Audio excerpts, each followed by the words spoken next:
all in one product ẹ̀rí 25,000 naira ní Nigeria money $75 ló bá jáde ní factory ní lab sorry so 25,000 la ní kọ́ máa ta lórí ẹni ìpèníjà lórí àìsàn ni o lè fi all in one by Sheikh Afagba natural apps ló lè fi kojú ẹni ìpèníjà lórí àìsàn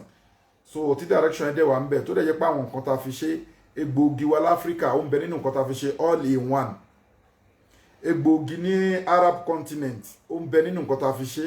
all in one egbòogi ní Asia continent ní China ní Japan ní India ní ẹ ti understand Indonesia ní àwọn egbòogi wọn ní Asia continent ó wà lára nǹkan tá a fi ṣe ẹ ti understand ẹ rí i pé tẹ bá wo area Asia lọ́hùn ẹ rí wo àwọn Chinese ẹ wo àwọn kíní ẹ̀yìn Chinese wọ̀nyẹn Japanese wọ̀nyẹn wọn kì í gbó bọ̀rọ̀ so àwọn egbògi kan wà ní area wọn bẹ̀ tó pé ó good fún ẹ̀tì àwọn ọmọ ènìyàn so ta dẹ̀ ní access síbẹ̀ so ó wà lára nǹkan tá a kó pọ̀ pé káwọn ọmọ ìyá wa kan máa jẹ àǹfààní ẹ ti understand so àpapọ̀ gbogbo àwọn egbògi apáàkì ẹ̀ ní South Africa ẹ ti understand so oní cancer ni oní diabetes ni oní hypertension ni oní anxiety ni oní liver problem ni kidney problem ni gbogbo ẹni ìpèníjà lórí àìsàn ẹ fẹ́ ẹni tó ń wọ́ ọmọ ni tó ń bẹ lọ́rùn oyún tọkọ-tìyàwó àbọ́kùnrin tí ó lè ṣe dáadáa lẹ́yìn lọ́dọ̀ ìyàwó ẹ̀ àbáwọn tó pé spam wọn sorry to say tó pé kò lè produce dáadáa tí wọ́n ní low sperm count àbáwọn tó pé wọn ní agbára láti lè ṣe kinní àbáwọn tó pé tó bá ti súnmọ́ ìyàwó wọn kan tó lè ṣẹ́jú kan àbí méjì wọ́n ti release ẹ̀sìn ọ̀dọ̀ sáà àbáwọn tó pé nǹkan ọmọkùnrin wọn ò ṣe kinní tí Yorùbá ń pè ní ìdákọ́lẹ̀ tí nǹkan ọmọkùnrin wọn ò lè ṣe dáadáa tí wọ́n dẹ̀ fẹ́ mọ́ sí dáadáa lọ́dọ̀ ìyàwó wọn gbogbo àwọn nǹkan wọ̀nyí ló lè lo all in one by Sheikh Afagba natural apps fún owó ẹ̀ ó pọ̀ ju owó ẹ̀ lọ bẹ́ẹ̀ ni lórí ẹni ìpèníjà lórí àìsàn ló lè lò fún ó dẹ̀ pọ̀ ju owó ẹ̀ lọ so ẹ gbìyànjú kẹ́ make order ẹlòmíì ní hemorrhoid ní ìdí ẹ̀ ń yọ ni ẹlòmíì ní kọ asthma ni ẹlòmíì ní diabetes ni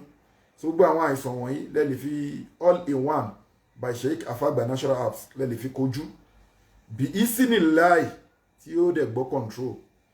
láàrin oṣù mẹ́ta ẹni ìpèníjà lórí àìsàn àmọ́ lórí ọ̀rọ̀ ọlọ́mọdé àṣedédé lọ́dọ̀ ìyàwó àṣedédé lọ́dọ̀ ìyàwó spam wa ò ṣe kinní kan lórí ọ̀rọ̀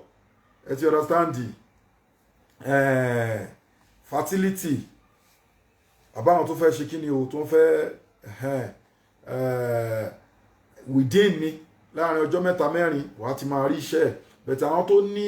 ìpèníjà lórí àwọn àìsàn ọlọ́jọ́ pípẹ́ á gbìyànjú yóò ìlò product fún bíi 3 months before the test so ẹni ọlọ́run ọba ló ń ìlì èèyàn mọ́yà ṣáà lọ́lọ́run ó dẹ̀ lè má tó 3 months kó lọ kí ó lọ ṣe test kó dẹ̀ rí pé gbogbo nǹkan wọ̀nyẹn ó ti lọ ẹ ti understand so bí nǹkan bá ṣe rí làwa máa sọ torí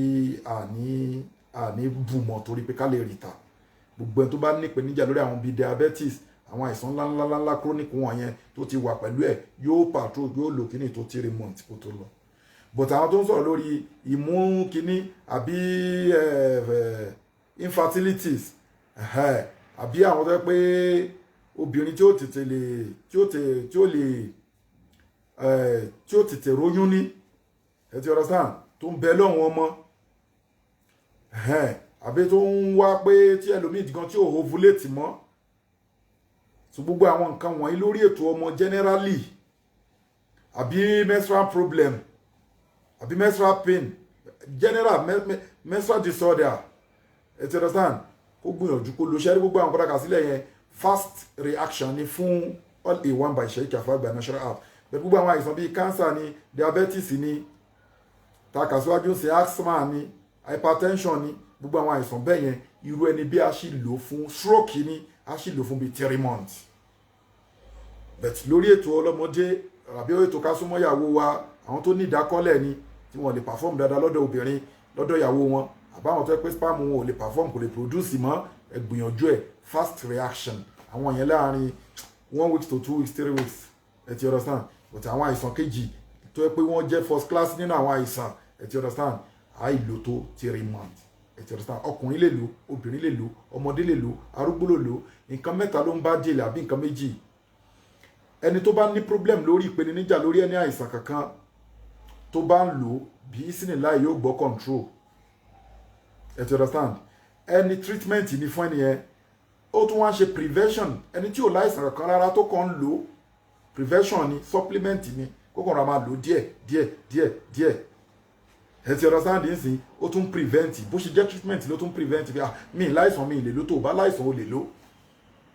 ọmọdé lè lò, àgbàlagbà lè lò, ó dá fáwọn arúgbó náà. Ẹ ti understand. So then ẹlẹ́kẹta ni pé gbogbo nǹkan pẹ̀lú àdúrà ni, mi mú sí ẹ lára o. Mo ti wá lo oògùn lóríṣiríṣi fún gbogbo ìpèníjà lórí àìsàn, lórí igbá, lórí àwo. Àwọn oògùn yẹn ò ṣiṣẹ́. Àwọn ayé ló wà ń bẹ̀. Gẹ́gẹ́ bá ti ṣe sọ fún yín pé gbogbo àwọn nǹkan wọ̀nyí ó ní duplicate lọ́dọ̀ àwọn ayé. Gbogbo àìsàn tó jẹ́ natural, àwọn ayé náà ní duplicate ẹ̀dá ní. Tó ń bá dẹ̀ ṣe kí ni o, tó ń bá bù síyàn lára, tẹ́ bá ń lo normal oògùn fún kò ní lọ, kì í ṣe bí all in one. Because eléyìí ti secure bí Isinilahi pẹ̀lú orúkọ Ọlọ́run, pẹ̀lú agbára Al-Qur'an. So a ti yọ evil eyes kúrò nínú ẹ̀. Bẹ́ẹ̀ ni bí Isinilahi. Ẹ ti understand. So mo ti wá lo nǹkan sí àìsàn, àbí mo ti lo ètò kan, mo ti ṣe kíní kan, mi ì rí ṣẹ́ńjìsì, àwọn ayé ni wọ́n ló wà ń bẹ̀. Gbàgbé, gbìyànjú kó lo all in one by Sheikh Afagba natural apps. 25,000 naira ni. Ẹ ti understand. So ẹ lè pè wá sórí